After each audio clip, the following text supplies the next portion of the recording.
विघ्नहर्ता श्री गणेश, श्री गणेश, श्री गणेश। बस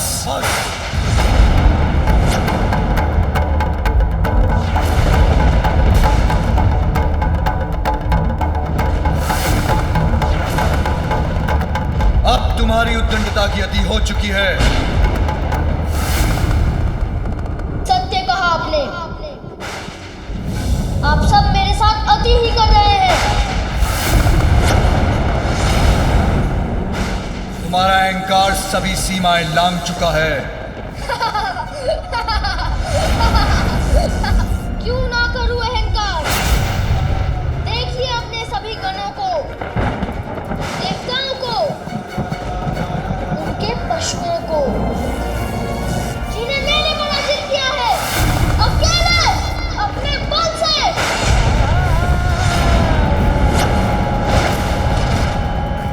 मुझे तो इस बात पर भी आश्चर्य है कि आप यहाँ आए। मैंने आपको भीतर जाने से रोका और आप मुझसे युद्ध करने के स्थान पर वहाँ वृक्ष के नीचे जाकर ध्यान करने लगे।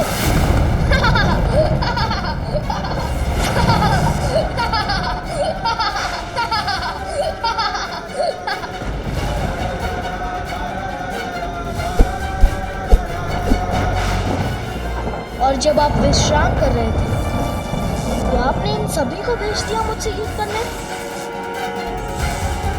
जिसमें मैंने इन सभी को परास्त किया। इससे तो आप प्रारंभ में ही मान जाते। मैंने तो तभी कह दिया था कि मैं किसी भी अवस्था में आपको रेखा के आगे नहीं जाने दूंगा।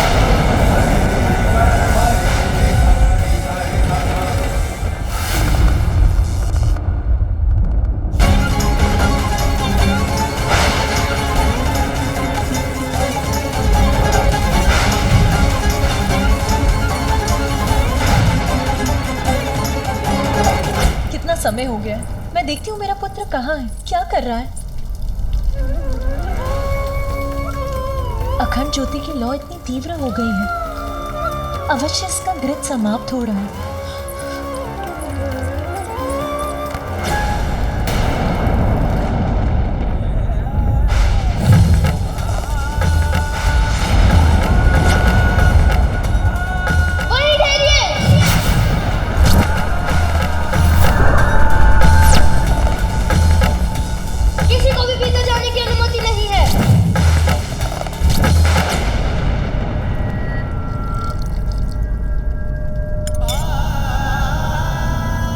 अखंड ज्योति तो शुभता का प्रतीक है, ये सदा प्रज्वलित रहे। इसके प्रति मुझे सहज रहना चाहिए। वस्त्र के स्थान पर पशु चर्म का तन ढकते हैं। रहने के लिए कोई घर नहीं। नाम पूछो तो कहते सभी नाम मेरे हैं। अब ऐसी बात करने वाले को बेरूपिया नहीं तो और क्या कहूँ, और क्या कहूँ, और क्या कहूँ। मुझे तो लगता है कि ये कोई बुद्धिहीन प्रतीत होते हैं। यदि आप नहीं रुके तो मैं आप पर प्रहार करने पर विवश हो जाऊंगा।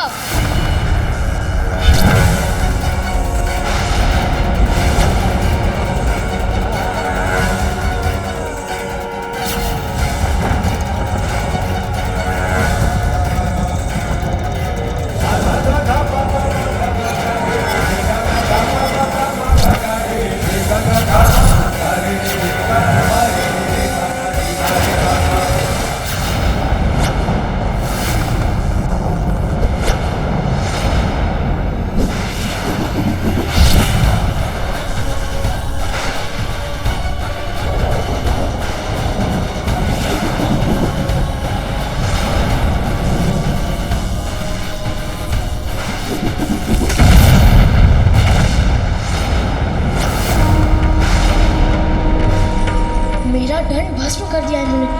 कैसे? ये तो वही भस्म है जो इनके डमरू बजाते ही इनके देह से निकला था। आपने मुझसे वो छीनने का दुस्साहस किया है जो मुझे मेरी माँ ने दिया था। अब उसका परिणाम भुगतने के लिए तैयार हो जाइए।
और ही बढ़ता आ रहा है। इसे कैसे रोकूं?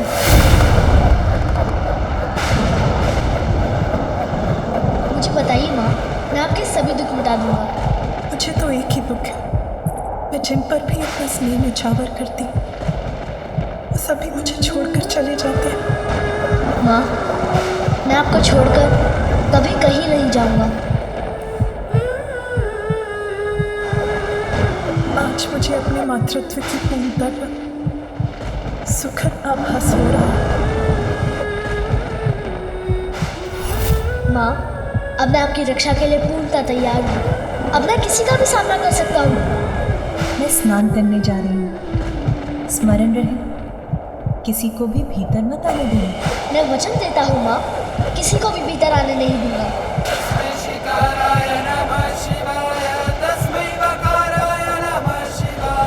यही समझ लो, मैं सर्वत्र हूँ और कहीं भी नहीं। ये तो सर्वत्र व्याप्त था, कहीं इन्हें पहचानने में कोई भूल तो नहीं हुई मुझसे।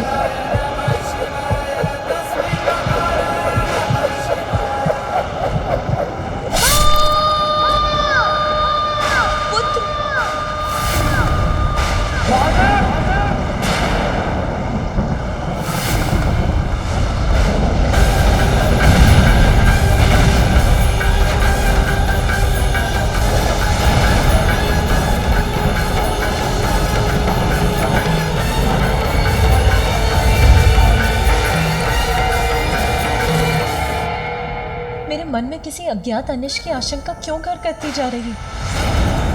कितनी विचित्र बात है। ये सभी दीपक स्वतः ही बुझ गए।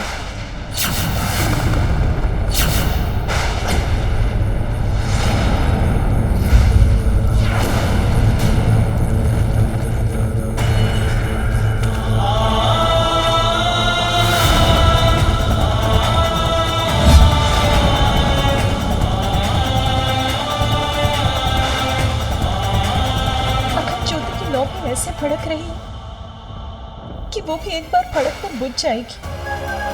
अभी तो इसमें बहुत दृढ़ शेष है, फिर ऐसा क्यों हो रहा है? स्वामी, ये सब क्या हो रहा है?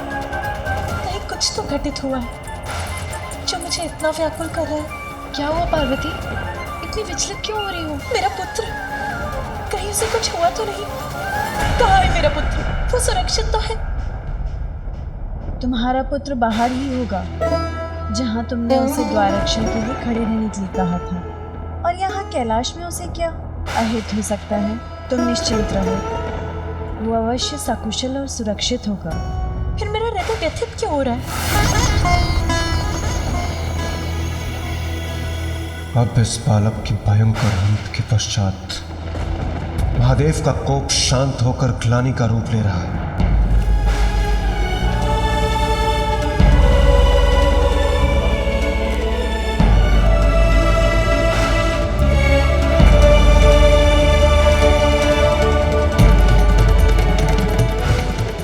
मैं क्या कर रहा हूँ और उसका क्या कारण है, ये आपको क्यों बताऊँ? इतने समय से सभी को यही समझा रहा हूँ कि मैं अपनी माँ की ही बात सुनता हूँ और उनका आदेश कदापि नहीं टल सकता।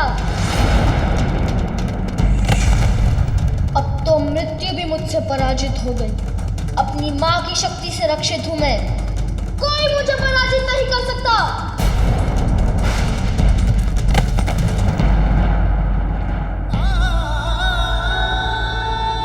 घोर अनर्थ हुआ है, किंतु अहंकार का परिणाम भीषण ही होता है। अहंकारी अपने अहंकार से न केवल अपना सर्वनाश करता है, अपितु अपने प्रियजनों को भी दुख पहुंचाता है।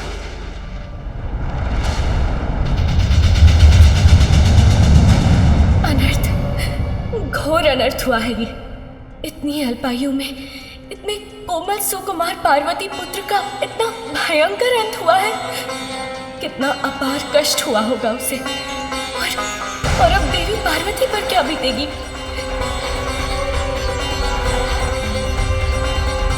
माता का दुख तो मुझे भी व्याकुल कर रहा है। देवी पार्वती, तुम तुम्हें होने वाली अपार पीड़ा की कल्पना मात्र से ही अत्यंत दुखी हूँ। तुम्हारे हृदय को होने वाली असीम पीड़ा की कल्पना से आहत हूँ मैं।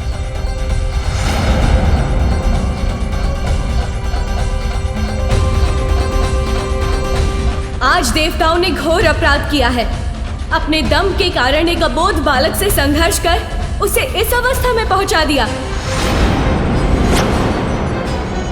अपने इस कृत्य के लिए देवताओं को दंड अवश्य मिलेगा। ये क्या अनर्थ कर दिया आपने। आप तो देवराज हैं, आपको तो स्थिति संभालनी चाहिए थी, किंतु आपने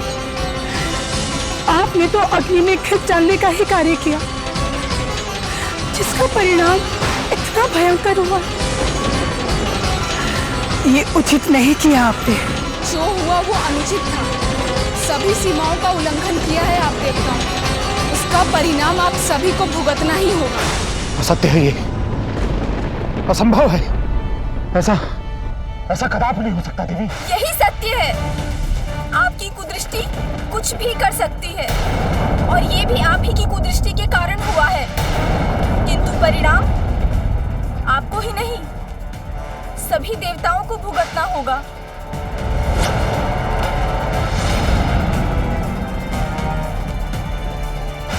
देवताओं और उनके साथ साथ समस्त संसार पर इस घटना का क्या प्रभाव होगा, ये कौन कह सकता है।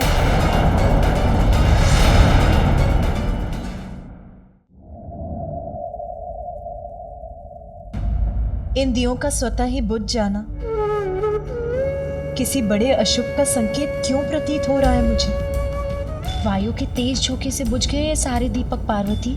और क्या, इतनी कठिनाइयां, इतने कठोर तप के बाद तुम्हें तुम्हारा पुत्र प्राप्त हुआ, तो तुम्हारा चिंतित होना स्वाभाविक है।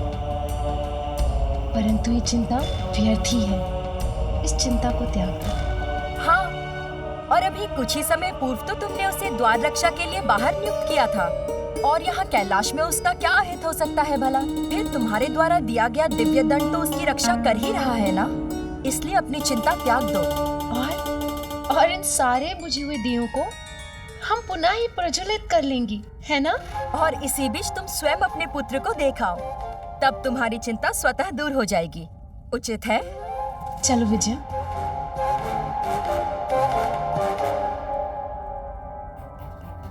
मेरा हृदय कंपित हो रहा है, मन शांति नहीं हो रहा, जैसे कि किसी अज्ञात व्यथा ने घेर लिया हो मुझे, जिससे मैं मुक्ति नहीं हो पा रही हूँ।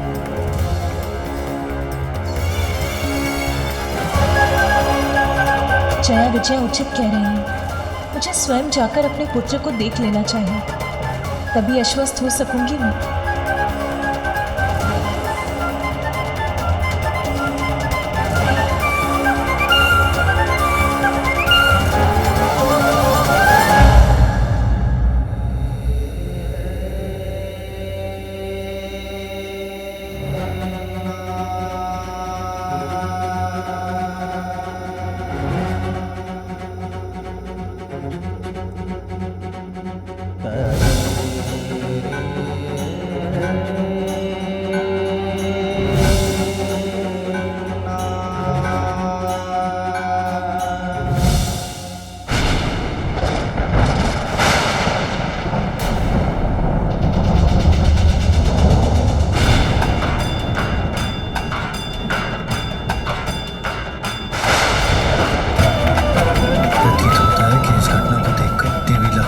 सरस्वती का क्रोध जागृत हो गया और वो कुपित होकर यहीं आ रही है।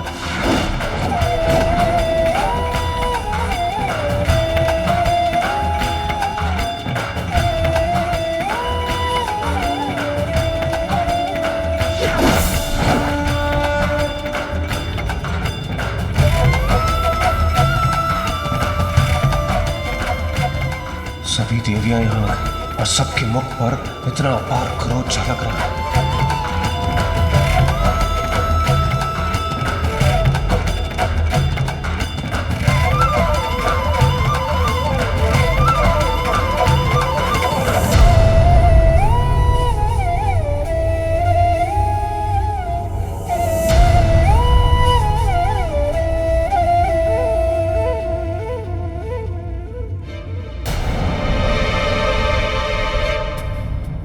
अनुसार नेत्र पिता के हैं, किंतु इनकी सौम्य और मन भावन मुस्कान आपकी है देवी पार्वती।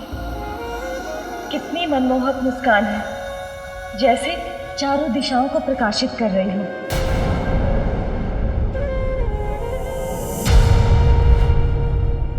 अब मन शांत हो गया आप सभी देवताओं का?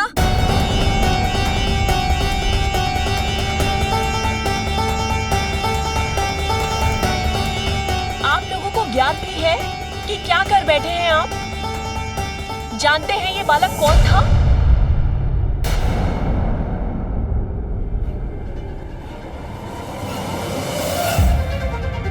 ये देवी पार्वती का पुत्र था।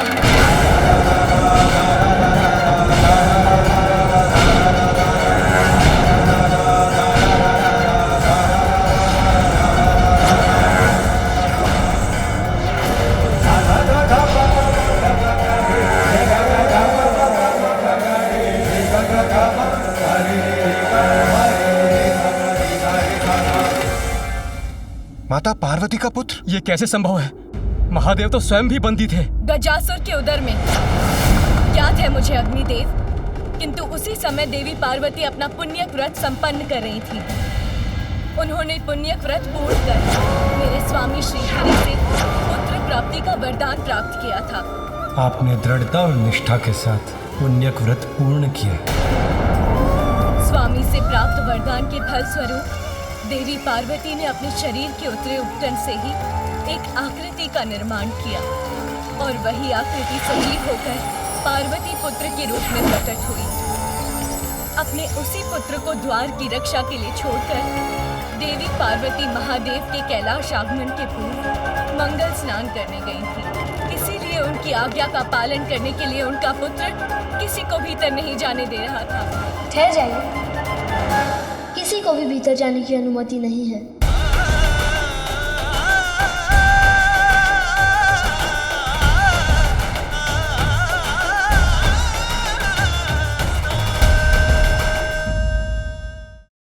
किंतु आप सभी ने देवता होते हुए भी इतनी सी बात को इतना बड़ा बना दिया कि उस बालक को अपने प्राणों से ही वंचित होना पड़ गया। नंदी, मैं तुम्हें अपने व्रत स्थल की रक्षा का दायित्व देती हूँ। मेरा व्रत पूर्ण होने तक यहाँ किसी का प्रवेश नहीं होना चाहिए। किसी का से मेरा अर्थ है यहाँ कोई नहीं आना चाहिए। जो आज्ञा माता।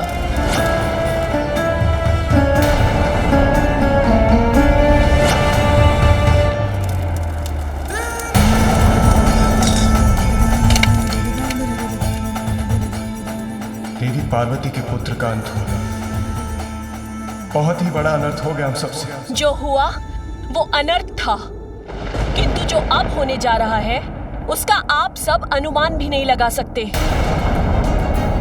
आप सबके द्वारा उसे उत्तेजित कर उसकी उद्दंडता को बढ़ावा देना देवी पार्वती के प्रिय पुत्र के वध का कारण बना।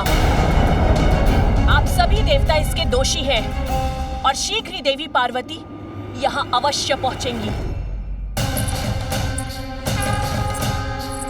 और जब यहाँ पहुंचने पर उन्हें ज्ञात होगा कि इतने वर्षों की कठोर तपस्या के बाद जिस पुत्र की उन्हें प्राप्ति हुई थी, आप लोगों से युद्ध में उसका अंत हुआ है, तो उनकी क्रोधाग्नि जागृत होगी। तब उसके भीषण परिणाम का सामना आप सभी कैसे कर पाएंगे? बोलिए देवराज। आदि शक्ति का क्रोध अर्थात सृष्टि का विनाश। देवी पार्वती के क्रोधाग्नि को शांत करने की क्षमता है किसी में? उनके क्रोध से किसी का भी बचाव संभव नहीं।